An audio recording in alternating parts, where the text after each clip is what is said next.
আগন্তুক 2026 চনৰ অসম বিধানসভা নিৰ্বাচনৰ বিশেষ প্ৰস্তুতি আৰম্ভ BTAD প্ৰধান হাংগামা মহিলাই BPF দলৰ ফকিয়াগাম সমষ্টি ভিত্তিত BLৰ টুইক লৈ আলোচনা সভা অনুষ্ঠিত BPF দলৰ ফকিয়াগামত আলোচনাত উপস্থিত থাকে MCLৰ এজামুল হক অসম বিধানসভা নিৰ্বাচনৰ দিন চনু চাপি অহাৰ লগে লগে সক্ৰিয় হৈছে ৰাজনৈতিক দলসমূহ এই ক্ষেত্ৰত পিছ পৰি থকা নাই হাংগামা মহিলাই নেতৃত্বাধীন BPF দলো ভোটাৰ ৰাইজক সহায় কৰিবৰ বাবে BLৰ দুই কৰ্মীসকলৰ লগত সঘনাই চলাইছে আলোচনা ফকিয়াগাম পৰিষদৰ সমষ্টিৰ অধীনত থকা অসম বিধানসভাৰ বাওখুংগী আৰু পৰ্বতজাৰ সমষ্টি BLৰ টুৰ সকলোক লৈ ফকিয়াগাম ব্লক BPF দলে অনুষ্ঠিত কৰে উক্ত আলোচনা সভাত উপস্থিত থাকে MCLৰ এজামুল হক সাধাৰণ সম্পাদক পুলকেশ ৰায় লগতে পৰ্যবেক্ষক হিচাপে জাংখিং খাং ব্ৰহ্ম আদি বঙাইগাঁৱৰ পৰা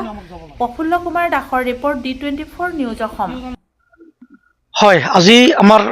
BLO2 বাওখুংগী LAC আৰু পৰ্বতঝৰা LAC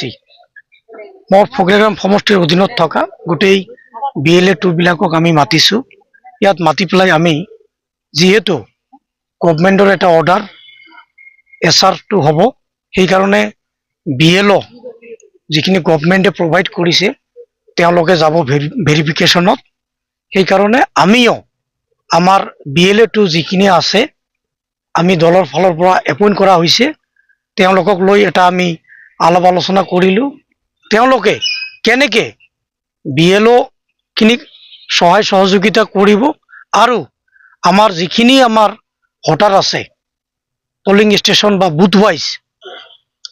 তেওঁলোকক কেনেকৈ সহায় কৰিব এই সহায় কৰাৰ উদ্দেশ্যে আমি বিভিন্ন দিশত আলাপ আলোচনা কৰিলোঁ সঁচাকৈ ভাল লাগিছে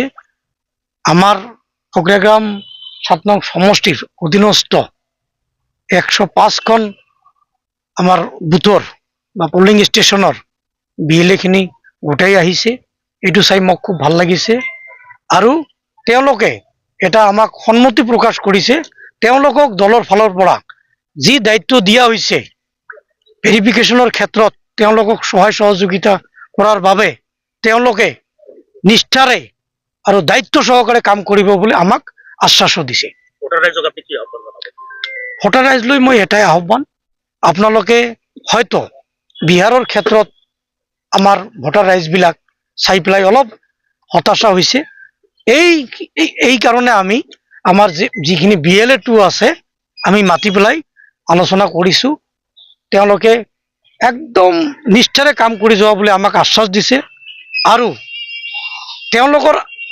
আলোচনাৰ মাজেদি আমি আমাৰ যিখিনি ভোটাৰ ৰাইজ আছে এই ভোটাৰ ৰাইজক এটাই আমি আহ্বান জনাব খুজিছোঁ আপোনালোকে চিন্তা কৰিব নালাগে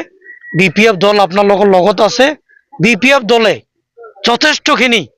যিখিনি প্ৰয়োজনীয় সহায় সহযোগিতা আপোনালোকক কৰি যাব